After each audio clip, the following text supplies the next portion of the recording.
now that we found all our microphones, we can get started. Good afternoon.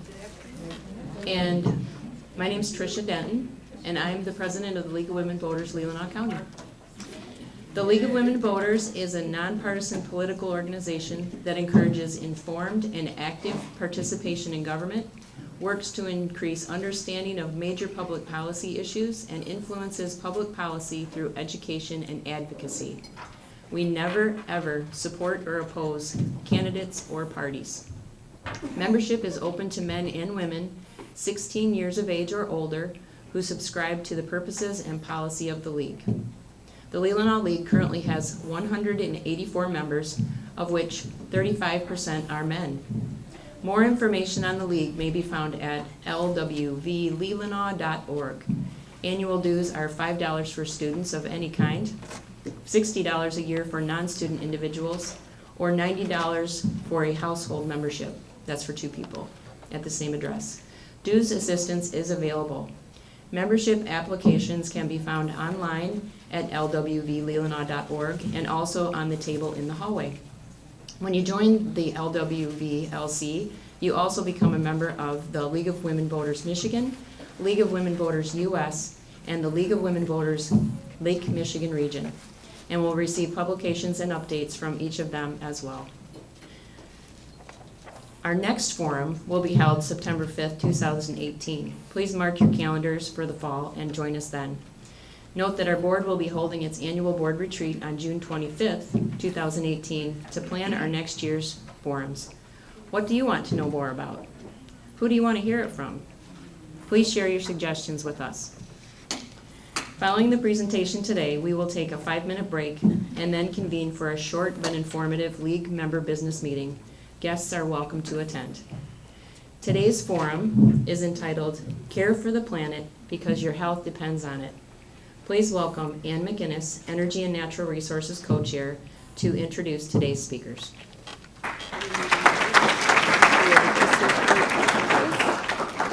Welcome. Is that working here? Yes. We're just delighted to see you here, and we're sure you're going to learn a lot today.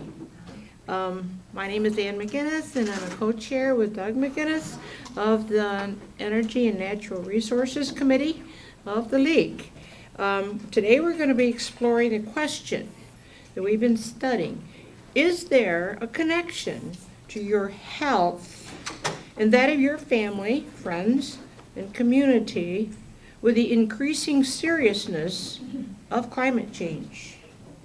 We're honored to have 3 Munson Hospital and Medical Center physicians who will be addressing that question, along with suggestions for action that we can all take.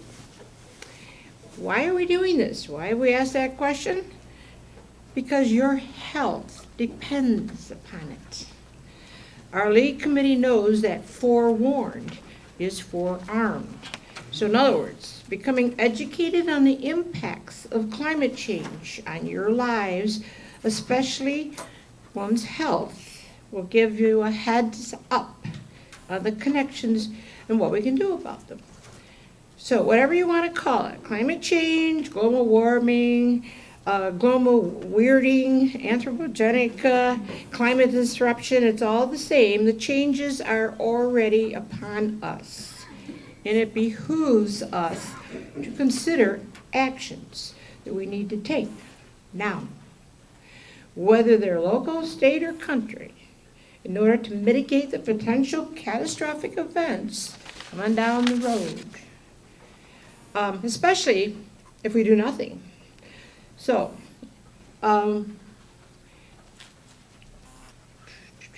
caring for your health in these changing times is critical and translates to caring for the planet.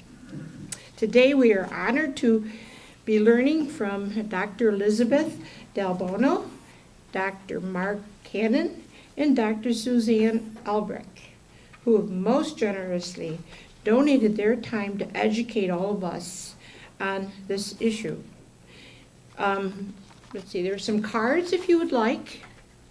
Does everybody have one? Or And the cards are for you to jot down questions that you might be thinking of as you're listening, and you might forget them later, so jot them down now. And then at the Q&A time, you'll have an opportunity to ask those questions. So first I'd like to introduce Dr. Del Bono. We also called Lisa, who is Grand Traverse pathology partner at Munson Healthcare, and she works as a surgical pathologist specializing in GI and breast pathology. She's also a physician advocate for the Medical Society Consortium on Climate and Health. She has been an active member of the Grand Traverse Area Citizens Climate Lobby since 2013 and is a member of the Climate and Health Action Team. You may even have seen her last June on one of the episodes of naturechange.org, where she was also discussing health impacts of climate change. Dr. Del Bono will then introduce her medical colleagues, Dr. Mark Cannon and Dr. Susan Albrecht, followed by the question and answer.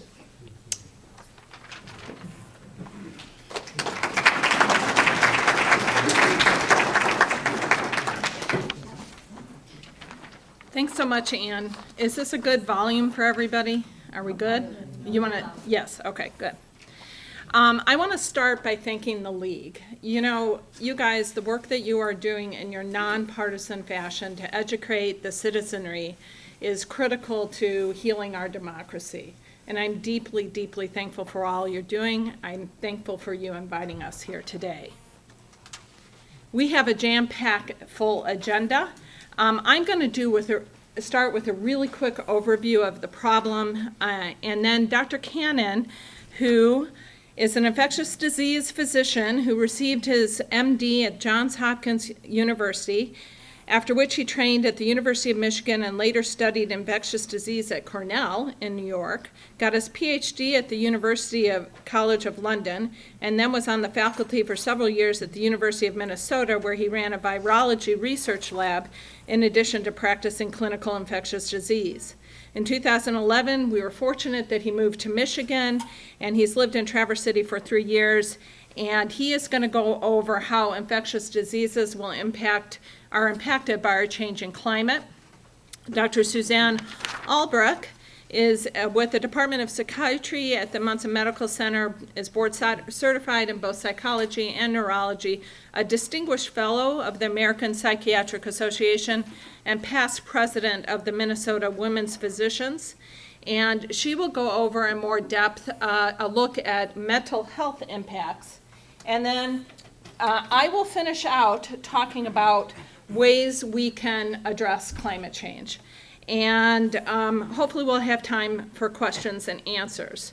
So I know you guys are a sophisticated audience, and I know that you understand that climate change is not just a polar bear issue, but also a human health issue. What you may not have taken into account, though, is that it is a tremendous opportunity in terms of health as well.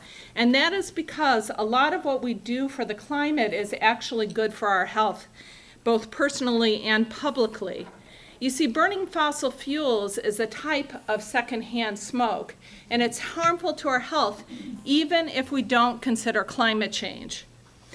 Transitioning to clean forms of energy, if we clean up the air, will have immediate, and I want to stress the word immediate, health benefits, including saving lives, reducing healthcare visits, and increasing productivity at work and at school, which all translates into saving healthcare dollars.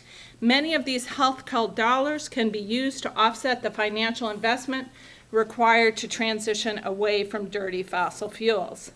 So when we think about the health impacts of burning fossil fuels, I like to divide them into 2 categories. The immediate and direct impacts that come from the pollutants that are produced when you burn fossil fuels, in particular ozone and fine particulate matter. This is what leads to poor air quality. And interestingly enough, if we can get them out of our air almost immediately, there are improved health benefits. And then there are the long-term consequences of greenhouse gas emissions for burning fossil fuels.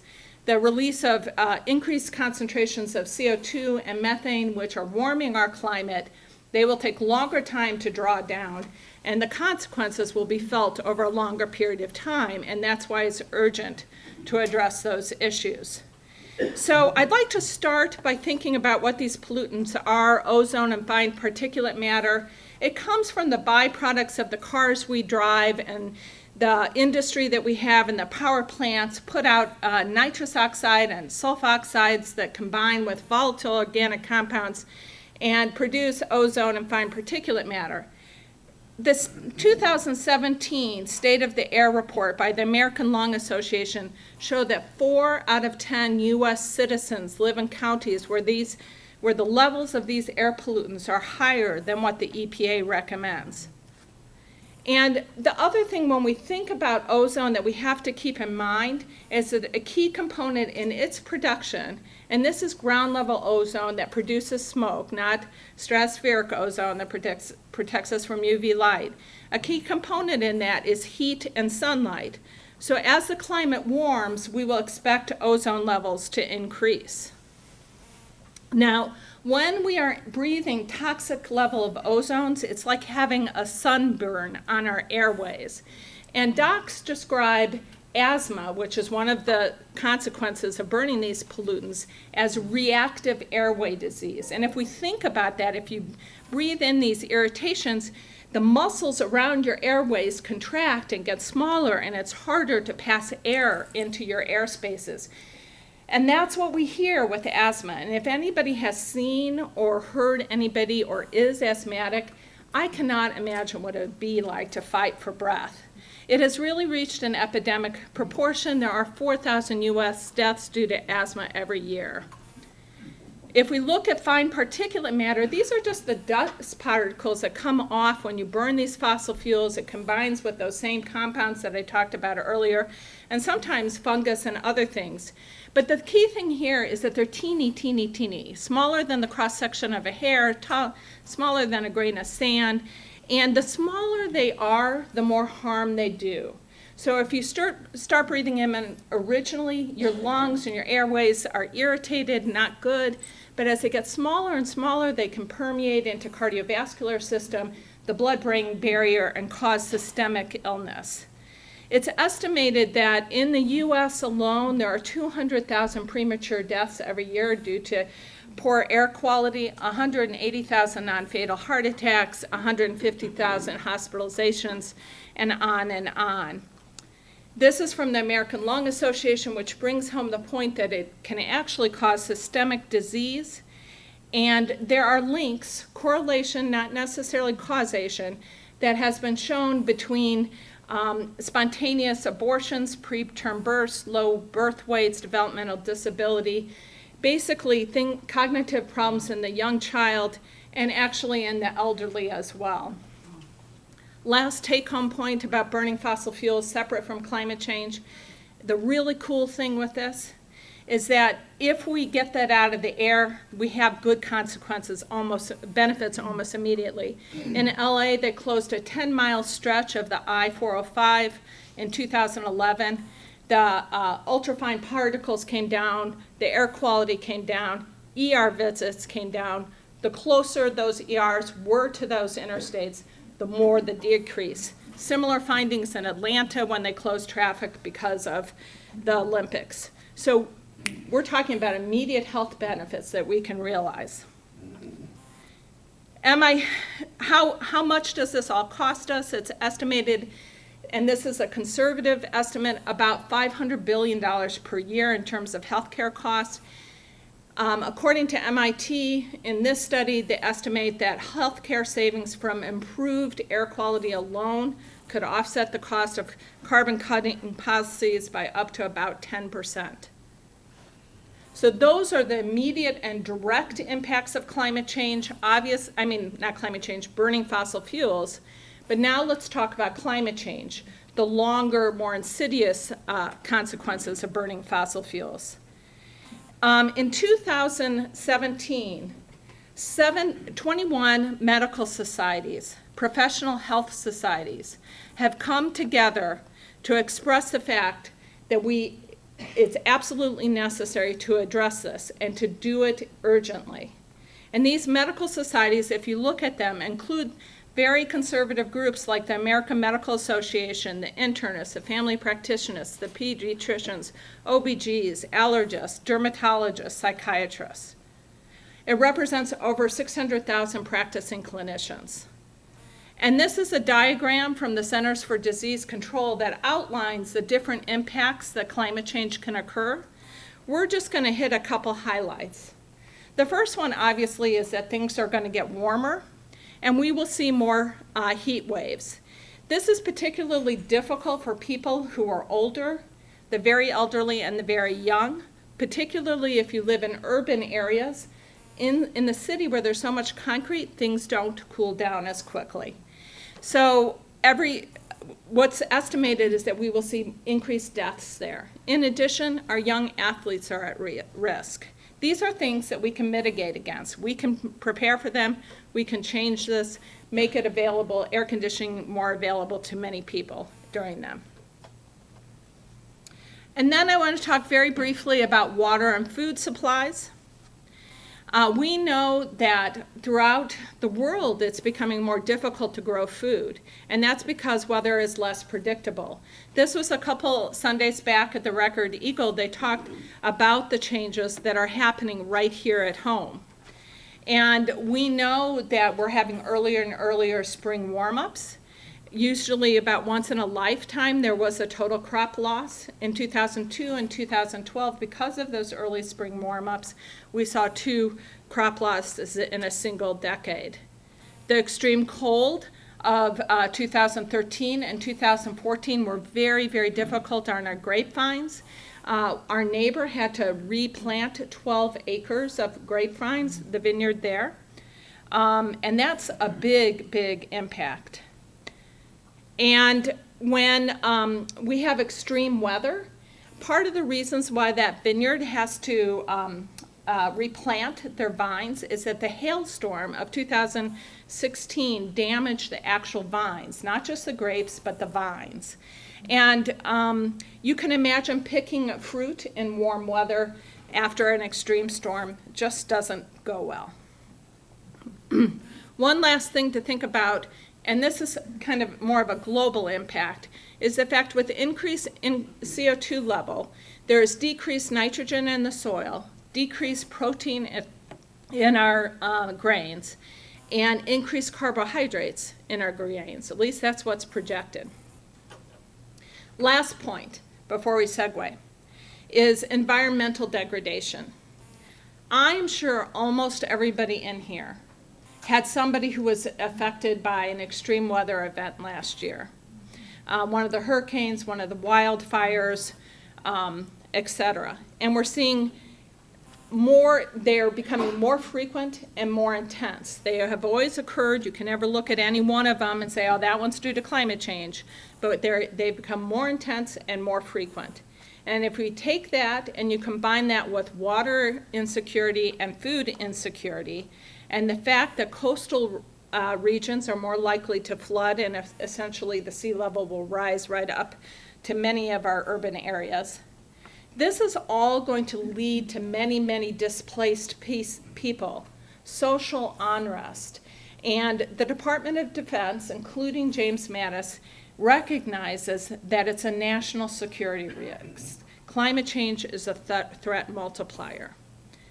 So, after that big overview, what we want to do now is dig into a little more details, and we will segue over to Dr. Cannon, who will discuss how infectious disease are handling. Thank you.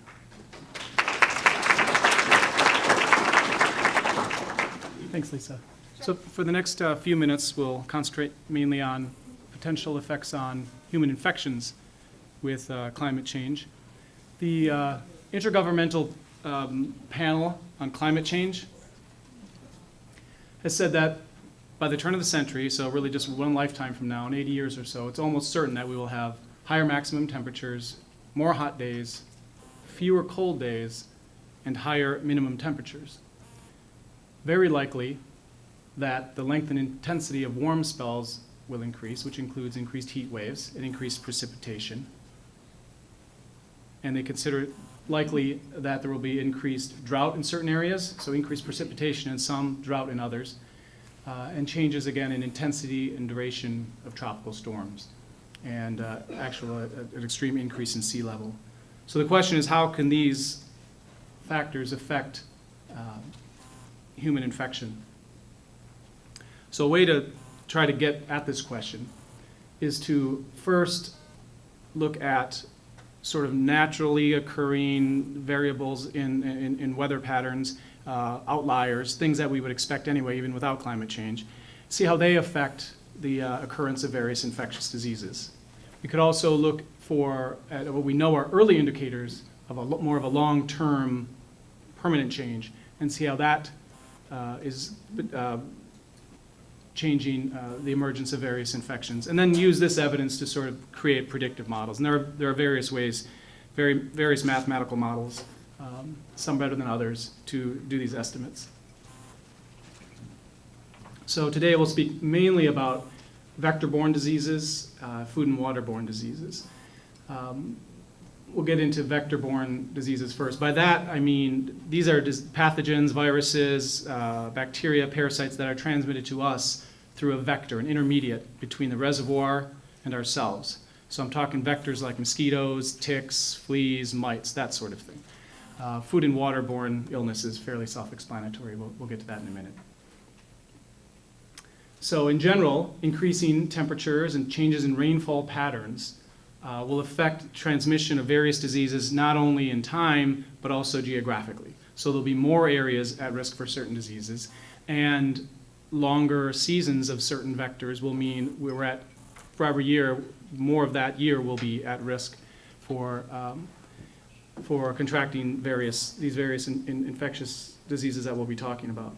And then there are other factors that lead to particularly food and waterborne, but even mosquito-borne illnesses, and that is human migration and urbanization. So current policies and approaches to reduce the burden of infectious diseases are certainly, it's certainly something that's in every government policy maker's mind, but very few policies, if any, are directly addressing infectious diseases and how their occurrence is actually climate sensitive. So we'll start with vector-borne disease. The determinants of a vector-borne disease will be how well does the vector survive, the mosquito or the tick? How quickly is it reproducing? What is its geographical range at which it's feeding? So in other words, when are we liable to get in its way and become its meal? And then the pathogen, so in other words, the virus or the bacteria or the parasite that's actually causing disease, how long does that take to mature and go through its life cycle within the vector, the mosquito or the tick? And that actually has been shown to be quite variable depending on the weather. So the conditions that will affect all these determinants include the temperature, how much precipitation there is, sea level, wind, and daylight duration. And these will all play a role in how well these pathogens reproduce inside the vector and how much we're exposed to the vector. So just to take West Nile as sort of an example of what I'm talking about. West Nile is a virus that would happily reproduce and go on without us. We're just an incidental host or an accidental host. Incidental host, we're an incidental dead-end host. We don't pass on West Nile disease. But if we get in the way and happen to get infected, we can get very sick. Its life cycle, however, is really more dependent on the mosquito and various bird species. So with warmer winters and a longer frost-free season, earlier springs, that's going to change the migration pattern of various birds which are susceptible to Lyme disease, and they are the reservoirs. With rising temperature and changing rain patterns, higher frequency of extreme weather events, the abundance of mosquitoes could also drastically increase. So this sets us up for a cycle where the virus itself is very happy and reproducing more and is going through this cycle from insect to bird much more frequently and starting earlier every year. So then when we go out and about and try to enjoy our summer days or spring days, we become the incidental host. And with increasing mosquitoes, carrying more and more virus, we are much more likely to get infected. So that's just an example how various weather patterns can affect our incidence of disease. Of course, West Nile is by no means the only vector-borne disease. These are all reportable vector-borne diseases. Some of these most of these, I would guess you've heard of. Certainly Lyme disease comes up a lot in this area. Spotted fevers, ehrlichiosis. There's also a form of it called anaplasmosis, which is a somewhat newer name. Babesiosis, tularemia. These are tick-borne diseases. As far as mosquito-borne, I mentioned West Nile. Malaria. I mean, some of you may know this. Malaria was endemic to the U.S. until the early 1950s. It really hasn't been gone that long at all. It wouldn't take much for it to become a major problem. I mean, Washington, D.C. literally at one time, not figuratively, but literally was a swamp. And it was just laden with yellow fever and malaria. And, it literally had to be drained to build a city there. I mean, there are great accounts of people talking about the building of Washington, D.C. and what it was like at the time. There are also these fantastic accounts of explorers from Spain, France, sending letters back home to the kings and queens about Florida and how it was not even worth setting foot there because it was just a miasma and just not fit for human living. So these things were all endemic, particularly in the southern U.S. Other diseases, dengue, which you've heard of, which is right on the southern U.S. border. And then there are various viruses that can cause encephalitis, which is swelling of the brain, which can be deadly. It sometimes can be mild. It really sometimes is luck of the draw, but it can often have long-lasting neurologic sequelae. And then, of course, there's plague, which is flea-borne, and there's still a few cases reported in the U.S. every year. So it's quite a host. These are just the vector-borne diseases. We haven't even gotten to the others yet. And then the others, some of these are getting a lot of press, particularly recently, and they're all carried by the same genus of mosquito, the Aedes mosquito. Aedes aegypti and Aedes albopictus, very similar, as you can see from the pictures. You'd be hard-pressed to identify these without very close inspection. And these mosquitoes carry 4 viral diseases. There's no particular treatment for any of the diseases. These are all, if you get these, it's just supportive care, cross your fingers. Dengue, your initial exposure to dengue may not be entirely, maybe not that horribly severe. But if you repeatedly get exposed to dengue, you can get what's known as bone break fever, and it can be deadly.